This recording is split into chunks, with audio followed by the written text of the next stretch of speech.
আগামীকাল সকাল ৬টা থেকে রাজ্যের দ্বিতীয় দফার নির্বাচন শুরু হবে এবং যে খবর উঠে আসছে রাজ্য জুড়ে আপনারা জানেন প্রথম দফায় ১৫২টি কেন্দ্রে ভোট হয়েছে এবং সেখানে তৃণমূল এবং বিজেপির মধ্যে হাড্ডাহাড্ডি লড়াই চলছে কে গঠন করবে সরকার।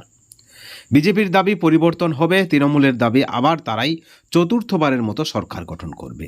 বন্ধুগণ, আগামীকালকে আঁটোসাঁটো নিরাপত্তার মধ্যে প্রচুর পরিমাণে কেন্দ্রীয় বাহিনী, আপনারা জানেন নির্বাচন কমিশনের যে কমিটমেন্ট রাজ্যে প্রত্যেক ভোটারদের নিরাপত্তা দিতে হবে, সেই মতো হাজার হাজার কেন্দ্রীয় বাহিনী এসেছেন। ইতিমধ্যেই ধরপাক্কড় হচ্ছে, যারা ভোট গ্রহণে বাধা দিয়েছেন বা বাধা দিচ্ছে, গুন্ডামি করছে, তাদেরকে গ্রেপ্তার করা হয়েছে বলে রাজ্য জুড়ে খবর উঠে আসছে।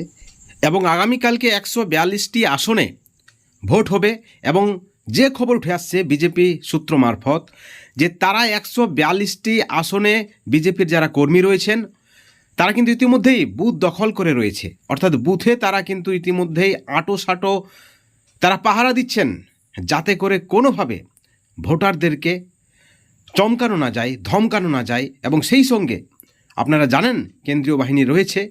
বন্ধুগণ, যে খবর উঠে আসছে বিজেপির পক্ষ থেকে দাবি করা হচ্ছে ১৪২টি আসনে তারা প্রায় ৮০টি আসনে জয়ী হবে বলে খবর উঠে আসছে এবং এদিকে ১৫২টি আসনে যে নির্বাচন হয়েছে সেখানে কিন্তু ১০০ থেকে ১১০টি আসন পাবে বিজেপি বলে দাবি করা হচ্ছে। অর্থাৎ সূত্র মারফত যে খবর উঠে আসছে ১৮০ থেকে ৯০টি আসন জয়লাভ করতে চলেছে বিজেপি।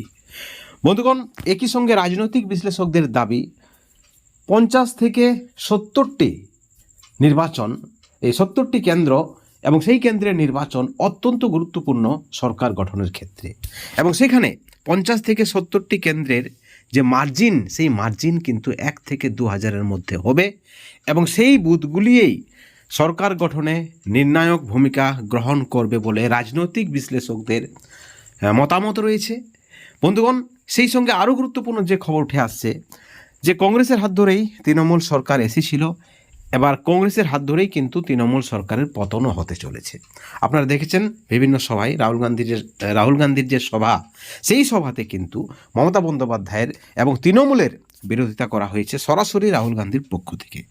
এবং যে খবর উঠে আসছে প্রায় ৫০ থেকে ৭০টি কেন্দ্রে যেমন ১ থেকে ২,০০০-এর মধ্যে মার্জিন হবে, ঠিক একইভাবে প্রায় ৫০ থেকে ৬০টি কেন্দ্রে কিন্তু কংগ্রেস প্রার্থী তৃণমূলের পরাজয়ের কারণ হবে।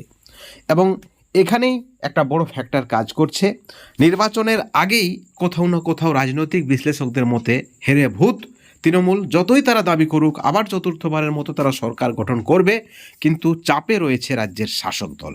দ্বিতীয় দফায় যে নির্বাচন সেখানে বিজেপির বাজিমাত হবে, কারণ আপনারা জানেন কেন্দ্রীয় বাহিনীর ঘেরাটোপে নির্বাচন কমিশনের যে কমিটমেন্ট প্রত্যেক ভোটারের নিরাপত্তা, এবং সেই মতো নির্বাচন কমিশন কাজ করছে। আপনারা দেখেছেন সারাদিন টহলদারি ডায়মন্ড হারবারে, অজয় পাল শর্মার যে শাসানি আপনারা দেখেছেন অভিষেক বন্দ্যোপাধ্যায়ের এলাকায়, সেখানে তৃণমূলের যে প্রার্থী জাহাঙ্গীর খান তার বাড়ির লোকজনকে যেভাবে শাসানি দেওয়া হয়েছে সরাসরি চোখে চোখ রেখে, এর আগে কিন্তু এই ধরনের পুলিশের বা কেন্দ্রীয় বাহিনীর দাবাঙ্গিরি কিন্তু দেখা যায়নি।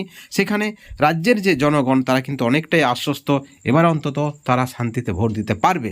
তা সত্ত্বেও কিন্তু রাজ্য জুড়ে খবর উঠে আসছে যে তৃণমূলের নেতারা ধমকাচ্ছেন এবং আজকের রাত অত্যন্ত গুরুত্বপূর্ণ। সেখানে যে খবর উঠে আসছে বিজেপির অত্যন্ত হেভিয়র নেতৃত্ব জানিয়েছেন যে তারা, অর্থাৎ তাদের কর্মীরা বুথ আঁকড়ে বসে রয়েছেন যাতে করে কোনো অশান্তি করতে না পারে তৃণমূলের কর্মীরা, ভোটারদেরকে শাসানি দিতে না পারে। এবং সঙ্গে সঙ্গে সেই ধরনের খবর পেলে তারা কিন্তু নির্বাচন কমিশনে তারা কিন্তু অভিযোগ করবেন বা করছেন।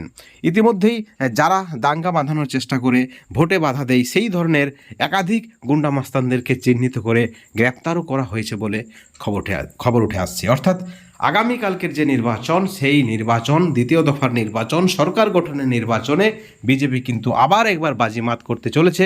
এবং আমাদের তথ্য অনুযায়ী বিজেপি ১৮০ থেকে ৯০টা আসনে জিততে চলেছে।